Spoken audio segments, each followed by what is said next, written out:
Pakistan Peoples party Sohrab گٹ کے chairman لالا عبدالرحیم سے young star T V news کے نمائندے رضوان احمد مغل کی خصوصی گفتگو۔ بسم اللہ الرحمن الرحیم، آپ کا شکریہ۔ دیکھو، دنیا میں جب آپ کام کے لیے نکلتے ہیں، کام کرتے ہیں، کام کرنے کے بعد آپ سے لوگوں کو امید ہوتی ہے۔ جب لوگوں کو امید ہوتی ہے، ہر شخص کہتا ہے بھائی میری گلی، میرے گوٹ، میرے روڈ، یہ اس کا حق بنتا ہے۔ تنقید اس لیے کرتے ہیں، تنقید ہونا بھی چاہیے، تنقید برائے اصلاح ہونا چاہیے۔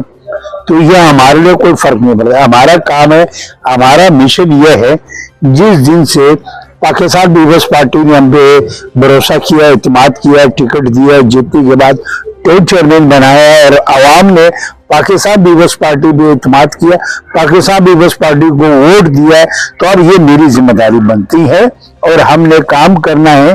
اپنی وقت پورا کرنے کے ساتھ ساتھ پھر ہم دنیا کو بتا دیں گے ہم نے یہ کام کیا۔ اب آئے 50 سال میں یہ ریکارڈ کو توڑ کر کے دکھائے۔ کراچی میں mayor Karachi M G M کا پہلے تھا، D M C chairman M G M کے تھے، یہ ایریا انہی میں اسی میں آ رہا تھا۔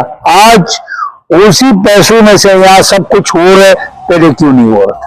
ایک سوال ہے، یہ ان جماعت کے لیے، یہ ان لوگوں کے لیے جو اسے کراچی میں لاسانیت کی بنیادوں پہ لوگوں کو یہاں قتل کیا ہے، یہاں تباہی مچائی ہے، آج وہ لوگ بیٹھ کے یہاں صبح صبح کی بات کرتے ہیں۔ تو انشاءاللہ ان کا کوئی خواب پورا نہیں ہوگا، اور ہمارا کام ہے اپنی لوگوں کے لیے کام کرنا۔ لالا، یہ صوبے کی بھی کافی لوگ آوازیں اٹھا رہے ہیں، آپ اس حوالے سے کیا کہنا چاہیں گے؟ کراچی صوبہ کافی جماعتیں ایسی جو آوازیں لگا رہی ہیں، تو آپ اس حوالے سے کیا کہنا چاہیں گے؟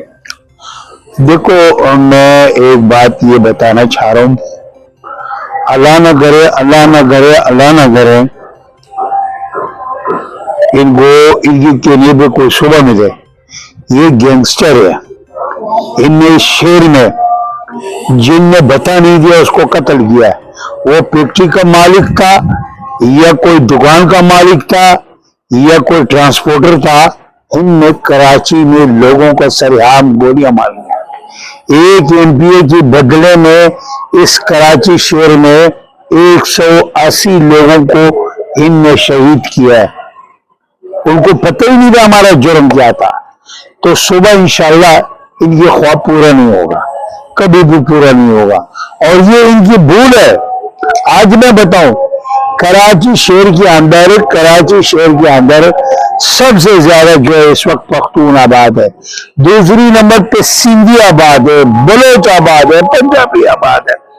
تو بھائی وہ کوئی نہیں چاہتے، سندھی نہیں چاہ رہے، بلوچ نہیں چاہ رہے، پختون نہیں چاہ رہے، یہ تو خامخواہ بیٹھا ہے، یہ تو زبردستی کی لوگ ہے۔ یہ آج طے کرے، خدا کی قسم یہ کونسلر نہیں جیت سکتا ہے۔ آج میں کہتا ہوں سرعام کر لے، یہ جس وارڈ میں کرنا چاہتے ہیں اس وارڈ میں لوگوں کو بلائے، سرعام ووٹ ہو تو یہ نہیں جیت پائے گا، کبھی نہیں جیت پائے گا۔ تو ان کا حیثیت کیا ہے؟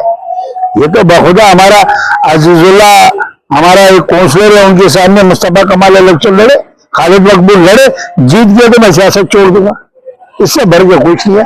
باقی صوبہ بننا ہی نہیں ہے، مارکیٹ اس سے بڑھانا ہے، وہ بڑھائے۔